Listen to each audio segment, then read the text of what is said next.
In the name of the Father, and of the Son, and of the Holy Spirit, one God. Amen. Our Father, who art in heaven, hallowed be thy name. Thy kingdom come, thy will be done on earth as it is in heaven. Give us this day our daily bread. And forgive us our trespasses, as we forgive those who trespass against us. And lead us not into temptation, but deliver us from evil. For thine is the kingdom, and the power, and the glory of the Father, and of the Son, and of the Holy Spirit, now and ever, and unto ages of ages. Amen. Good morning. Welcome in. Love to have all of you beautiful people with us.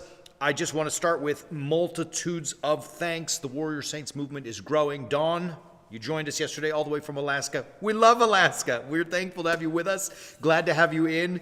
You got to do it, guys. WarriorSaints.org. It's becoming a thing. I don't even know where God is sending all these blessings from, but I don't care. I don't even ask why or where. I just say thank you, good Lord, and thank all of you beautiful people. It's getting good. We're getting better at it. So I think that's why it's growing. Time to join. $8. That's it. WarriorSaints.org. I'll talk more about it at the end. A while ago, I had a conversation with a gentleman who's lost his son. The son died. And there was great grief, obviously. Great suffering and great grief in that person's heart. It was funny because, like every man, he felt like, I can't believe I'm crying. You know, we're supposed to be these iron rocks and all this kind of stuff. And I said, this is abnormal, right? Like, if you were a salesman and missed a sale and started crying, I might have slapped you and said, wake up, man. But a child is not supposed to die before the parent. I mean, that's just not the natural order of things. And it's just abnormal. And I say that with the strongest way that I can. So, of course, it's okay to cry. And, of course, it's okay to grieve. You're grieving. You can either hide it or you can deal with it. And we went through all of that. But one thing that came out in the middle of our conversation was a stunning thought to me, a revelation that came to my mind, not by any of my intelligence, but by this beautiful soul who was grieving over the loss of a son. And he said what all fathers and men think. I worked so hard all my life to provide, and I just didn't spend enough time at home. It's my fault. And I thought about that, and I said, well, obviously it's not the person's fault. Every person has to make their own decisions. The child made a decision that ended his life, so it's every person's responsible for their own decisions. But that feeling of it's my fault because I'm the parent and I'm supposed to always protect and do all the right things is overwhelming. I mean, I'm a parent. I think the same way. I will guide and steer and control my children all the way to the end. At least that's what's in my thought, in my mind. And I already know that they're strong, independent young women, and they don't even need me at this moment. They can even drive now. So technically, they can go to the store, buy their own food, cook their own food, take themselves to school. They don't need me. But I still have in me that control, the desire to control and make sure they're safe and protect them because I love them. And for men, one of the things, and what I'm about to say, I'm going to talk to the fellas, ladies. I want you to listen too. I want you to share this with the men because we're not ignoring our gals, but this is an important one. And you may say I'm a chauvinist and from the 50s. Fine. I'm not wrong. You can say, here's an interesting thing. This is going to be my new line. You can tell me I'm not politically correct. Fine. But I'm correct. All right? So I'm not interested in political correctness. I'm just interested in correctness and fact and truth. And with that being said, men have within us the built-in desire to accomplish the 3 Ps. The 3 Ps. So there is prevailing thought in science and the study of male, that there are 3 Ps that really matter to us: to protect, to provide, and to procreate. Now, protect. Where does that come from in the DNA? I mean, honestly, if you think of the caveman days when we're living out in the woods and we have to protect our families, wives and children from, monsters, woolly mammoth and saber-toothed tigers. I mean, literally all the way back there to, even to today, where some men choose to have a firearm in the house because they want to protect if a burglar comes in. I'm not even saying that's good or bad. I'm just saying protect is in us. Clearly, procreation is in us. Men have a very strong biological desire to procreate. And I'm not just talking about having sex with a woman. It's about the desire to spread the seed, to have the next generation. Think about why it's so important that really in every generation, in every culture and race, that we have boys. You got to have sons. And I always thought, like, well, that's lame. I have the best daughters in the world. You could give me 1,000 sons, and all combined, they wouldn't equal one of my daughters. But then why that desire to have sons? It's to pass on your name, right? We need to procreate and continue the race, the family, the race, and the species. You know what I'm saying? Like, that's procreation. It's built in the DNA, right? The last one of the 3 P's is to provide. And men feel the desire inside of us. It's not even a desire. It's a very basic need to provide for my family. And that means bread. That means water. That means a roof. That means clothing. It means instruction and teaching. And, excuse me, we're going to talk about that teaching part in just a moment. But men have that need to provide. It's not even that we want to or that we're forced to. It's a need built inside of us to provide for our family. Now, let's not get carried away. Ladies, that does not mean that you cannot provide for yourselves. As I said just a moment ago, my children, forget my wife, my children already don't need me, right? It's not about that they need it because they can't do it. It's because I provide because I want to do that. That is what is built into me to be a provider. It is, I find worth in myself when I make life for my family happen. Do you understand that? And you can say chauvinist all you want. Like I say, I don't care about political correctness. I just care about correctness. It's inside the man to provide. Some men think that provision means I've got to have fancy cars and big houses. Other men recognize it's just bread on the table, and it is what it is. That's a debate for another day. You can see as well how men that cannot provide for their families, they don't feel complete. They really don't. And I'm not judging them. I am saying that there is a sense of loss that those men experience. Good, bad, or indifferent, we love them. But they feel that sense of loss. They don't feel complete because that desire to provide is deep rooted within the very DNA of males.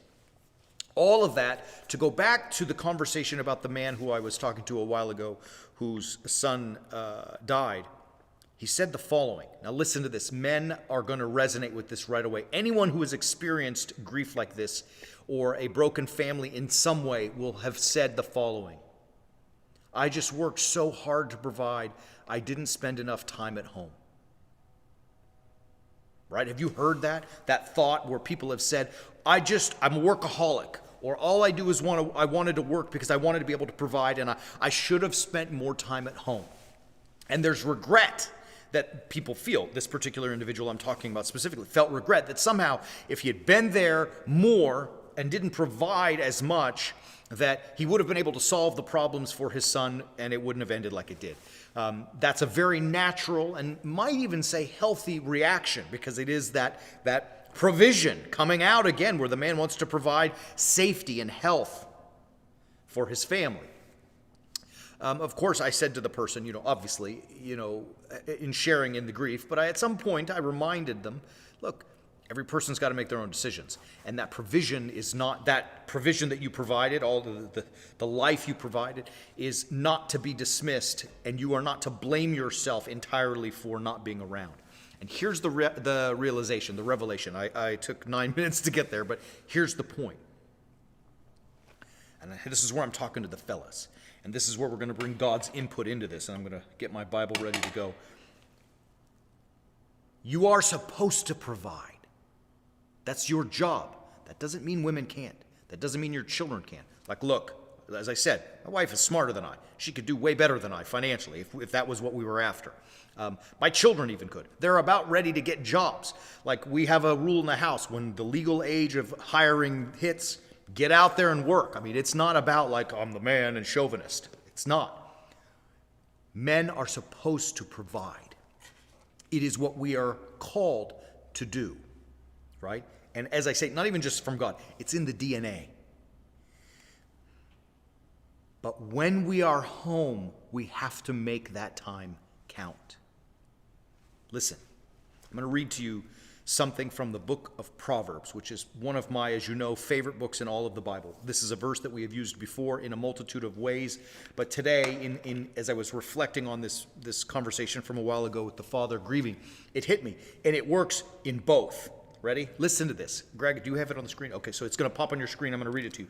Proverbs chapter 13, verse 4. The soul of the sluggard craves and gets nothing, while the soul of the diligent is richly supplied.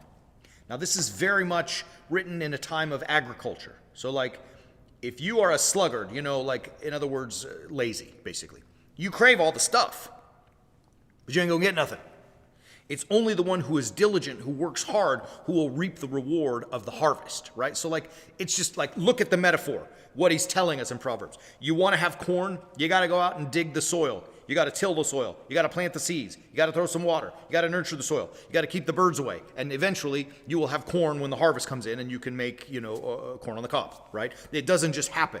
If you sit here and say, gosh, I really want corn, I'm going to hope that it comes. You ain't going to get no corn, right? Like, it just doesn't work like that. Do you understand? And keep in mind, also Orthodox Christians, all Christians, you can't pray, God will give me. No.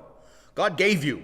He gave you life and strength and a mind and arms and hands and feet and all the effort and the will to go get it. You need to pray, but then go plant your seeds.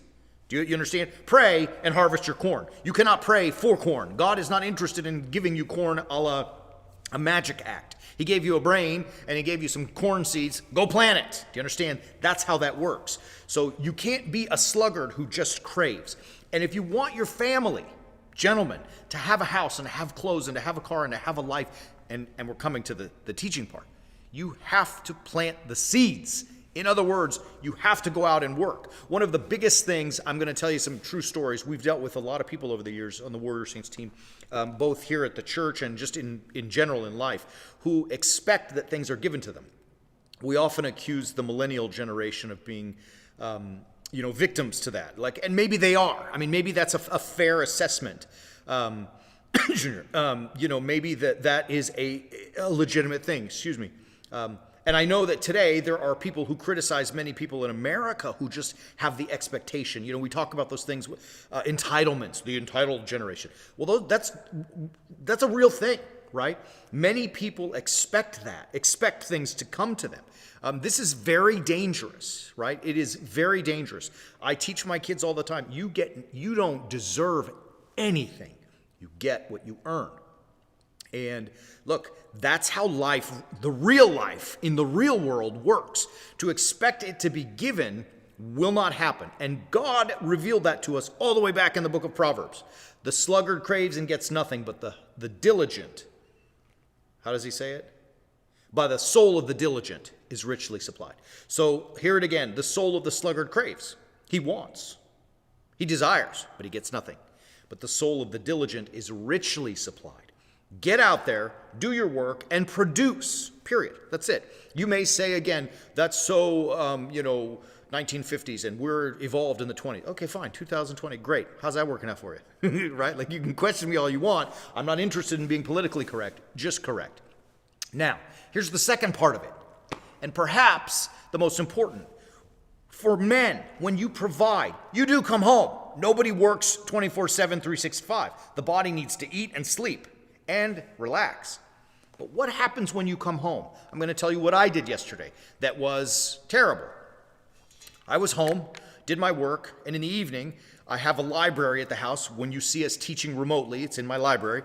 I also have a TV in there that I don't watch a lot of TV, but I watched Monday Night Football last night. And the library is disconnected from the house. Like, it's actually, you have to go outside of the front door to get in. There's no hallway through the house to get there. And I was in there working on the book, talking with my editor, and then I watched Monday Night Football. And my kids came running out laughing and giggling. I don't know what the heck was going on. I was on the phone with the editor, and she looked at me, the youngest, and said, "Oh, Baba, are you on the phone?" I said, "Yeah." She said, "I'm sorry," and went back in. Do you know when I saw my kids next? This morning when it was time for school. Like, I just stayed out there working, talking to my editor, and then watching football so long that I didn't do anything with my kids. I didn't provide, right? I don't do that often, but boy, I did last night. Shame on me. And I keep saying, look, I crave for my girls to be lions, to be ferocious, great, strong, leading women. Like, if some woman doesn't become president of the United States before my daughters get there, they're going to break that glass ceiling. They're lions, and that's what I crave. But the sluggard who wants to watch Monday Night Football and not make his time at home count, he will get nothing, right? but the soul of the diligent is richly supplied. And so my point in all of that is, what should I have done? Watch football, that's fine. Talk to your editor, you got to do it. This book is pushing forward. But go spend time with your kids and make that time count. Make the time with your wife count. Don't let it be one of those things where, like what I did last night, if that's a regular occurrence, I bashum, shame on me. If it happens occasionally, fine. But it can't be the way you live your life. So now you can see the problem with men who are workaholics and don't make the time at home count. Provide. Don't be a sluggard in the workplace. And provide, and don't be a sluggard at home. Spend that time and rear your children. Rear the nurture and nurture the relationship with your wife. Be the man that you are at work as you are at home. And here's the thing. You'll notice it doesn't require as much time at home as it does at work. Do you understand? You can accomplish in one sweet hour what may take you at home with your family, what may take you the entire 8 to 10 hour workday, whatever you work. Do you understand? It doesn't necessarily require the same amount of time, but it requires the same amount of attention when you are present. Does that all make sense? Like, in other words, let's just wrap it up with this. Look, the bottom line is this, dudes and ladies, you better show this to your dudes, and you better share this all over the place and tell these guys, because there's an epidemic of manhood that's missing out there. And I don't want you to end up like this person I was talking about before who is grieving because of the loss of a child and felt like he could have done more and should have done more. And he even said I should have been home more, like not working as much. Like I say, if you're working 24/7, 365, yes. But most of us go home at the end of the day. Make that time count. To be a man, and this applies to women too. So when I say man, I mean humanity versus male, right? Male and female. To be a man, a true man of action, a man of God, and a man or woman of God, let's say that, requires that we are not the sluggard, that we are willing to grind and work, accepting nothing for free, not accepting the idea that we deserve anything, but that we go and work and contribute to the world and offer our best to the world, and as a byproduct of that hard work and grit, that the Lord will bless us. That is what we are called to do. And really, as warrior saints, when we say to be crucifixional, that's what that means. Gina, that's what it means. It means to do the hard things, to seek them out and to do them. When we do that, we will find that there are blessings in ways that we may never have even anticipated. Beautiful, wonderful, rich blessings, right? They're all over the place for us. To do that, to help guide you to do that, I want you to join right now the Way of the Warrior Saint. That's what it's about.